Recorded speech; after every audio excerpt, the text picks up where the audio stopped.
የወደፊቷን ዛሬ ይገንቡ፣ ነገ የልጆቿን ህልም እውን ያደርጋሉና። ቴምር ሪል ስቴት የአፍሪካ ኩራት ከሆነው የኢትዮጵያ አየር መንገድ ሼባ ማይልስ ጋር አጋር በመሆን ልዩ ልዩ ዕድሎችን አዘጋጅቶ እየጠበቀዎት ነው። ቴምር ሪል ስቴት በአቧሬ በቡልጋሪያና በሳር ቤት ባወጣናቸው ሳይቶቻችን ላይ በተለያየ ካሬ መጠን ላይ ከባለ 1 እስከ ባለ 3 መኝታ ውብና ዘመናዊ አፓርትመንቶችን ነው በመገንባት ላይ እንገኛለን። ባለ 1 መኝታ ጠቅላላ ክፍያ 7.8 ሚሊዮን፣ ባለ 2 መኝታ ጠቅላላ ክፍያ 9.4 ሚሊዮን፣ ባለ 3 መኝታ ጠቅላላ ክፍያ 15.7 ሚሊዮን።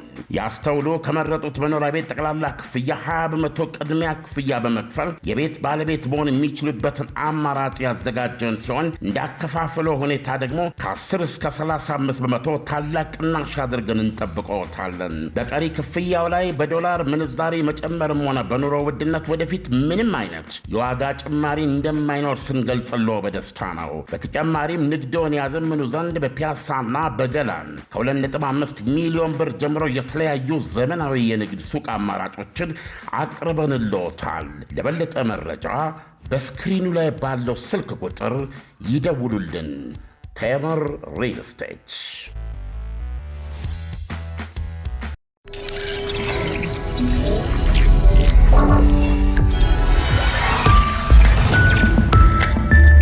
ይህ አዋዜ ነው። የዕለቱን ዋና ዋና ጉዳዮች እንመለከታለን። በላይ በቀለ ነኝ። የአሜሪካ የጦር አውሮፕላኖች በኢራን ጥቃት መፈጸማቸው ተነገረ። ፕሬዝዳንት ዶናልድ ትራምፕ ኢራን በሆርሙዝ መተላለፊያ በዕቃ ጫኝ መርከብ ላይ ጥቃት በማድረስ ተኩስ አቁሙን ጥሳለች ሲሉ መክሰሳቸውን ተከትሎ የኢራን ወደቦች ተደብድበዋል። የአሜሪካ ማዕከላዊ እዝ ባወጣው መግለጫም የኢራን የሚሳኤልና የድሮን ማከማቻዎች ኢላማ መደረጋቸውን ገልጧል። ጥቃቱ ደግሞ በሆርሙዝ ሰርጥ በአንድ መርከብ ላይ ለተፈጸመ የድሮን ጥቃት ምላሽ ነው ብሏል። የኢራን ባለሥልጣናት የዕቃ ጫኝ መርከቡ የተመታው ባልተፈቀደለት መስመር በመጓዙ እንደሆነ ገልጸዋል። የአሜሪካ ማዕከላዊ እዝ በመግለጫው በኢራን ላይ ሌሊቱን የተፈጸመው ድብደባ ላደረሰችው ጥፋት ጠንካራ ምላሽ ነው ሲል አድንቋል። በንግድ መርከቦች ላይ የሚፈጸም ዕውቅና የሌለው ወረራ የተኩስ አቁም ስምምነቱን የሚጥስ ነው በማለትም አስጠንቅቋል። በተጨማሪም የኢራን አደገኛ ባህሪ በዓለም አቀፍ የውሃ መስመር ላይ የሚደረግ የንግድ መርከቦችን የጉዞ ነፃነት አደጋ ላይ የሚጥል እንደሆነም አክሏል።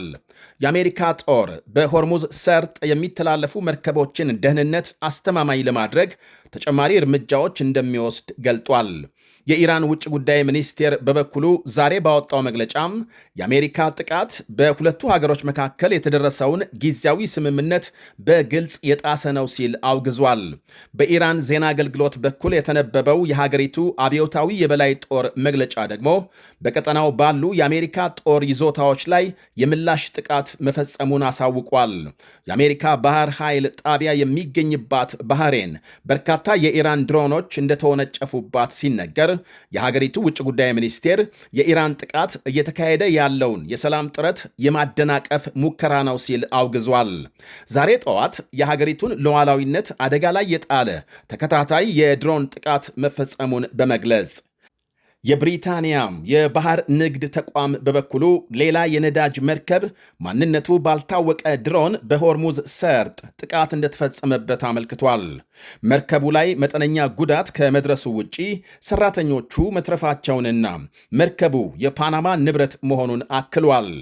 በሆርሙዝ መተላለፊያም የመርከቦች ጉዞ ተጨባጭ አደጋ እንደገጠመው በመግለጽ ኢራን ተኩስ አቁሙን እንድታከብር ተቋሙ ጥሪ አቅርቧል።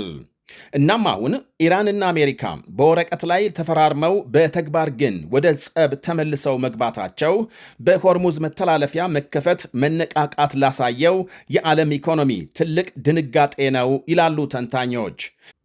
እስራኤልና ሊባኖስ በሌላ በኩል ትላንት የሰላም ስምምነት መፈራረማቸውን ተከትሎ እስራኤል ከ2 የደቡብ ሊባኖስ አካባቢዎች ለቃ እንደምትወጣ ተገልጧል። ያም ሆኖ ትላንት ምሽት ስምምነት መፈረሙን ተከትሎ ዛሬ እስራኤል በደቡብ ሊባኖስ የድሮን ጥቃት መፈጸሟን ዘገቦች አመልክተዋል። ሄዝቦላህ የሁለቱን ሀገሮች ስምምነት ውድቅ ያደረገ ሲሆን እስራኤል ጨርሳ ከሊባኖስ ካልወጣች ምንም አይነት ሰላም የለም ሲል በተደጋጋሚ ሲገልጽ ቆይቷል። የእስራኤል ጠቅላይ ሚኒስትር ቤንያሚን ኔታንያሁ ከተለያዩ የሊባኖስ አካባቢዎች ለሀገሪቱ መንግስት አስረክበው እንደሚወጡ ይፋ አድርገዋል። ከደቡብ ሊባኖስ ነፃ ቀጠና ለመውጣት ገና ጊዜ ይወስዳል ባይ ናቸው የእስራኤል ባለሥልጣናት። የእስራኤል ጦር ዛሬ የፈጸመው ጥቃት በወታደሮቹ ላይ የተደቀነን አደጋ ለማስወገድ እንደሆነ ገልጧል። ከማን?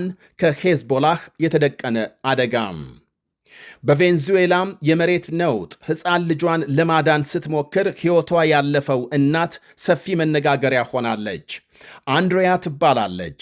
የታዋቂው የቬንዙዌላ እግር ኳስ ተጫዋች የሄክቶር ቤሎ ባለቤት ስትሆን ሕይወቷን ከፍላ ልጇን ማትረፍ በመቻሏ የዓለም መገናኛ ብዙሃንን ትኩረት አግኝታለች። የእናትነት የመጨረሻ የፍቅር መገለጫ ለልጇ ሕይወት እስከ መስጠት እንደሚያደርስ በሚገባ ያሳየች ታላቅ ጀግና ሴት ናት ብሏል የሮይተርስ ዘጋቢ። የምትኖርበት ሕንፃ ሲደረመስ ለልጇ ጋሻ ሆና ድንገት ተጭኗት ሕይወቷ ሲያልፍ በደረቷ የለጠፈቻት ሕፃን ልጇ ግን ትንፋሿ ሳይቋረጥ የነፍስ አድን ሠራተኞች ሊያተርፏት ችለዋል።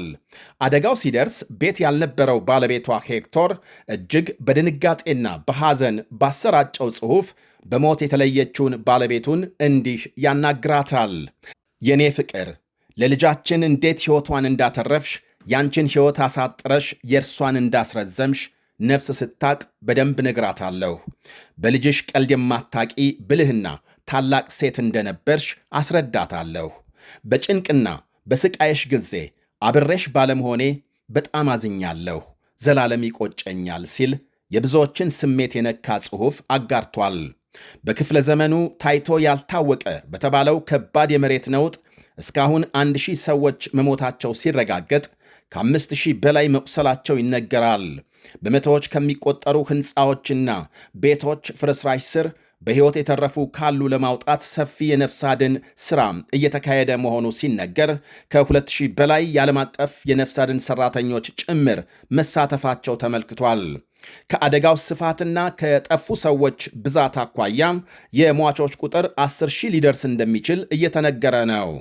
አደጋው ከደረሰ 72 ሰዓታት የተቆጠረ በመሆኑ ከዚህ በኋላም ሰዎችን በሕይወት የማግኘቱ ዕድል እየተመናመነ በመሆኑ የነፍስ አድን ሥራውን ለሰከንድ ሳይቋረጥ እያካሄድን ነው ብለዋል ሠራተኞች። ሆስፒታሎችና የንግድ መደብሮችን ጨምሮ በመቶዎች የሚቆጠሩ ሕንፃዎች መውደማቸው ሲነገር 1000 የሚደርሱ ሌሎች መሠረተ ልማቶች እንዳልነበሩ ሆነዋል። አሜሪካም የጦር መርከቦች በአካባቢው ያሰፈረች ሲሆን የእርዳታ ሠራተኞችና $150 ሚሊዮን በጥሬ ገንዘብ መስጠቷ ተነግሯል። ስዊዘርላንድ፣ ሜክሲኮ፣ ኔዘርላንድ፣ ብሪታንያና ሌሎች ሀገሮችም የነፍስ አድን ሠራተኞች መላካቸው ታውቋል። በአደጋው ስፔንን ጨምሮ በመቶዎች የሚቆጠሩ የተለያዩ ሀገራት ዜጎችም መሞታቸውና የገቡበት መጥፋቱ ይነገራል። የቡርኪና ፋሶ ወታደራዊ መንግሥት ከቀድሞ የሀገሪቱ ቅኝ ገዢ ፈረንሳይ ጋር የዲፕሎማቲክ ግንኙነት ማቋረጡ ተነገረ። በካፒቴን ኢብራሂም ትራኦሬ የሚመራው የቡርኪና ፋሶ ወታደራዊ ጁንታ ብሔራዊ ጥቅም አደጋ ላይ ጥላለች ካላት ፈረንሳይ ጋር የዲፕሎማሲ ግንኙነት ማቋረጡን ይፋ አድርጓል። የፈረንሳይ ውጭ ጉዳይ ሚኒስቴር ውሳኔውን መሰረት የሌለው የጥላቻ እርምጃ ነው ሲል ውድቅ አድርጓል። ቡርኪና ፋሶ የሚገኙ የፈረንሳይ ዜጎችም ከፍተኛ ጥንቃቄ እንዲያደርጉ ጠይቋል። የፈረንሳይና የቡርኪና ፋሶ ግንኙነት በተለይ ትራኦሬ በመፈንቅለ መንግሥት ሥልጣን ከያዙ ከ2022 ወዲህ ከፍተኛ አጣብቂኝ ውስጥ ገብቶ ቆይቷል። በሀገሪቱ ቴሌቪዥን የተነበበው የማስታወቂያ ሚኒስቴር መግለጫ ፈረንሳይን ያልተቋረጠ የመንግሥት ለውጥ እንዲደረግ በንቃት እየሰራች ነው ሲል ይከሳል። የቅኝ ዘመን ተመልሶ እንዲመጣ ትልቅ ፍላጎት እንዳላት ከፈረንሳይ መንግሥት ጋር ግንኙነት ቢቋረጥም ታዲያም ከፈረንሳይ ሕዝብ ጋር ያለው የታሪክ የባህልና የማኅበራዊ ትስስር ተጠናክሮ እንደሚቀጥል አመልክቷል። ፈረንሳይ ከ2023 ጀምሮ በቡርኪና ፋሶ አምባሳደር የሌላት ሲሆን በዓመቱ የቡርኪና ፋሶ መንግሥት 3 ሌሎች የፈረንሳይ ዲፕሎማቶች ሕገወጥ እንቅስቃሴ ሲያካሂዱ አገኘኋቸው በማለት ከሀገር ማስወጣቱ ይታወሳል። ቡርኪና ፋሶና 2 ወታደራዊ መንግሥት ያላቸው ጎረቤት ማሊና ኒጀር ከምዕራብ አፍሪካም የኢኮኖሚ ማኅበረሰብ ኤኮዋስ አባልነት በይፋ መለያየታቸው ይታወቃል። ይህ አዋዜ ነው። የወደፊቷን ዛሬ ይገንቡ፣ ነገ የልጆቿን ሕልም እውን ያደርጋሉና ቴምር ሪል ስቴት የአፍሪካ ኩራት ከሆነው የኢትዮጵያ አየር መንገድ ሼባ ማይልስ ጋር አጋር በመሆን ልዩ ልዩ ዕድሎችን አዘጋጅቶ እየጠበቁት ነው። ቴምር ሪል ስቴት በአቧሬ በቡልጋሪያና በሳር ቤት ባወጣናቸው ሳይቶቻችን ላይ በተለያየ ካሬ መጠን ላይ ከባለ 1 እስከ ባለ 3 መኝታ ውብና ዘመናዊ አፓርትመንቶችን ነው በመገንባት ላይ እንገኛለን። ባለ 1 መኝታ ጠቅላላ ክፍያ 7.8 ሚሊዮን፣ ባለ 2 መኝታ ጠቅላላ ክፍያ 9.4 ሚሊዮን፣ ባለ 3 መኝታ ጠቅላላ ክፍያ 15.7 ሚሊዮን። ያስተውሉ፣ ከመረጡት መኖሪያ ቤት ጠቅላላ ክፍያ 20 በመቶ ቅድሚያ ክፍያ በመክፈል የቤት ባለቤት መሆን የሚችሉበትን አማራጭ ያዘጋጀን ሲሆን እንዳከፋፈሎ ሁኔታ ደግሞ ከ10 እስከ 35 በመቶ ታላቅ ቅናሽ አድርገን እንጠብቀዎታለን። በቀሪ ክፍያው ላይ በዶላር ምንዛሪ መጨመርም ሆነ በኑሮ ውድነት ወደፊት ምንም አይነት የዋጋ ጭማሪ እንደማይኖር ስንገልጽሎ በደስታ ነው። በተጨማሪም ንግዶን ያዘምኑ ዘንድ በፒያሳና በገላን ከ2.5 ሚሊዮን ብር ጀምሮ የተለያዩ ዘመናዊ የንግድ ሱቅ አማራጮችን አቅርበንልዎታል። ለበለጠ መረጃ በስክሪኑ ላይ ባለው ስልክ ቁጥር ይደውሉልን። ቴምር ሪል ስቴት